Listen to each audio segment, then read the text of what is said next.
Good afternoon, everyone.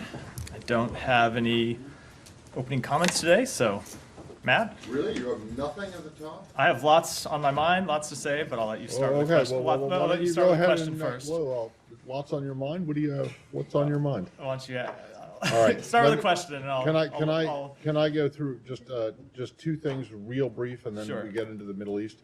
One, do you have anything on the extension of the detention of the RFE reporter in Russia?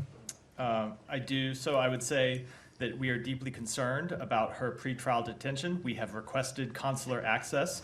So far, it has not been granted. We will continue to press for it, and we have asked the Russian government for more information on her situation. Okay, and is it correct you still have not gotten any access? We have not even been officially notified of her arrest by the Russian government, but we are aware of the reports, and so because of that, we are communicating with her attorneys, and we have requested consular access. Okay.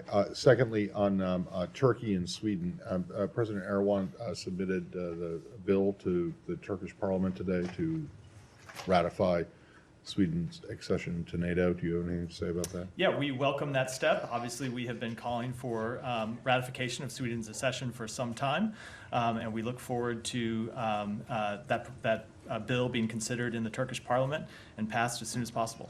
Okay. Now on to the Middle East. I want to go back to something that the Secretary addressed last week and over the week, or tried to address. I'm not sure he actually did address it. But that is the question of whether you guys believe that Israel has been so far in its response to the attacks of October 7th, been responding in, been adhering to the international rules, international laws of war, international humanitarian regulations.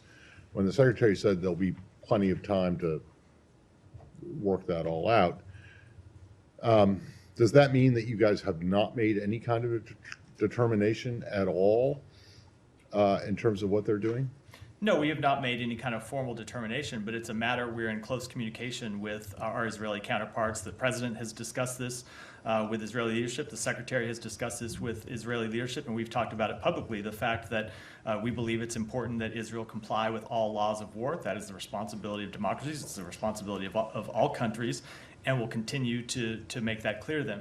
I do, as always, when asked about this question, do think it's important to remind people of the context, which is that Hamas continues to embed itself inside the civilian population. Hamas continues to put legitimate military targets inside civilian infrastructure and use the civilians of Gaza as human shields. We know that Israel does notify civilians when it plans to conduct airstrikes, say against residential buildings, and gives those civilians an opportunity to vacate the premises.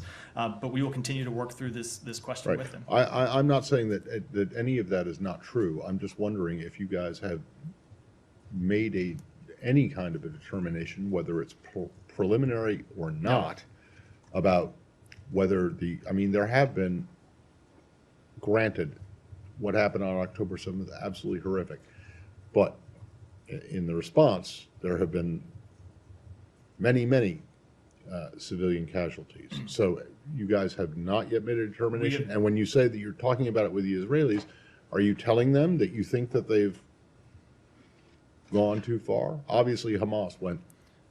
We have not made that determination, and we have not communicated that to the Israeli government. What we have said to the Israeli government is the importance of when they carry out their military operations, of doing so in a way that complies with international law. Let me add something. And doing so in a way that protects civilian lives to the maximum extent possible. Okay, but do you think that they've done that so far?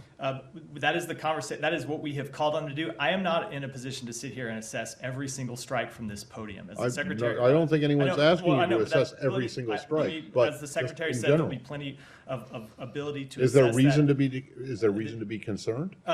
Obviously, there is reason to be concerned every time there's a civilian death. We mourn the loss of every civilian death, whether it be a Palestinian civilian or whether it be an Israeli civilian. But again, you have to look at these strikes and you have to look at their operations in the context that I just said, where you have legitimate military targets that are embedded in civilian infrastructure. So it is a very extremely unfortunate byproduct of this campaign that there are civilians that are unfortunately harmed and civilians that are killed, which is why we're working to establish areas inside Gaza where civilians can be safe from harm. All right, understood.